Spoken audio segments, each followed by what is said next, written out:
నమస్తే, welcome to I news. Holi అంటే రంగులు, నీళ్లు, మిఠాయిలు గుర్తుకొస్తాయి. కానీ మధురాలోని బచ్గావ్లో మాత్రం హోలీ అంటే చెప్పుల దెబ్బ.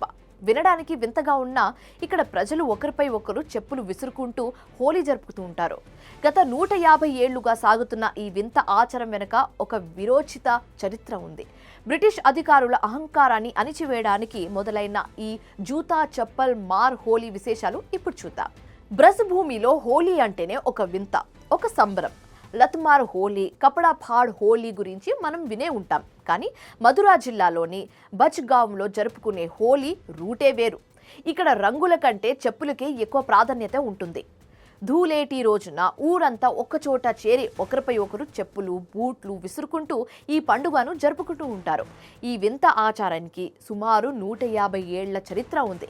అసలు ఈ సాంప్రదాయం ఎలా మొదలైందంటే, బ్రిటిష్ పాలన కాలంలో ఈ గ్రామానికి వచ్చిన ఒక ఆంగ్లేయ అధికారి స్థానిక ప్రజల పట్ల అత్యంత అవమానకరంగా ప్రవర్తించేవాడట. ఆ అధికారి అహంకారానికి బుద్ధి చెప్పాలని నిర్ణయించుకున్న గ్రామస్తులు హోలీ రోజున అతన్ని చెప్పులతో కొట్టి గ్రామం నుంచి తరిమి కొట్టారు. ఆ విజయాన్ని, ఆ తెగువను గుర్తు చేసుకుంటూ నాటి నుంచి నేటి వరకు ఈ జూతామారు హోలీని ఒక సాంప్రదాయంగా మార్చుకున్నారు. బ్రిటిష్ వాళ్లపై ఉన్న కోపాన్ని ఇలా వెళ్ళగక్కుతూ స్వేచ్ఛ వాయువులను ఆస్వాదిస్తారు ఇక్కడ జనం.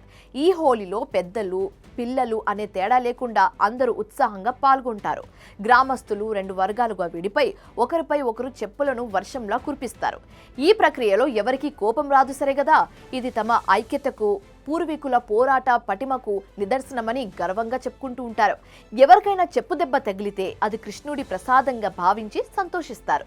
చివరిగా అందరూ కలిసి రంగులు పూసుకొని కౌగిలించుకొని పండుగను ముగిస్తారు. ఈ వింత హోలీని చూడ్డానికి దేశం నలుమూలల నుంచి పర్యాటకులు బచ్గావ్కు తరలి వస్తారు. రంగుల పండుగలో చెప్పుల గోల ఏంటని ఆశ్చర్యపోయే వారికి ఇది కేవలం చెప్పుల ఆట కాదు, ఆనాడు బ్రిటిష్ బానిస సంఖ్యలను తెంచుకున్న ఆత్మగౌరవ పోరాటమని ఈ ఊరి ప్రజలు చాటి చెబుతున్నారు. వింతగా అనిపించిన విలక్షణంగా సాగే ఈ జూతామారు హోలీ మధుర సంస్కృతిలో ఒక విడదీయలేని భాగంగా మారిపోయింది.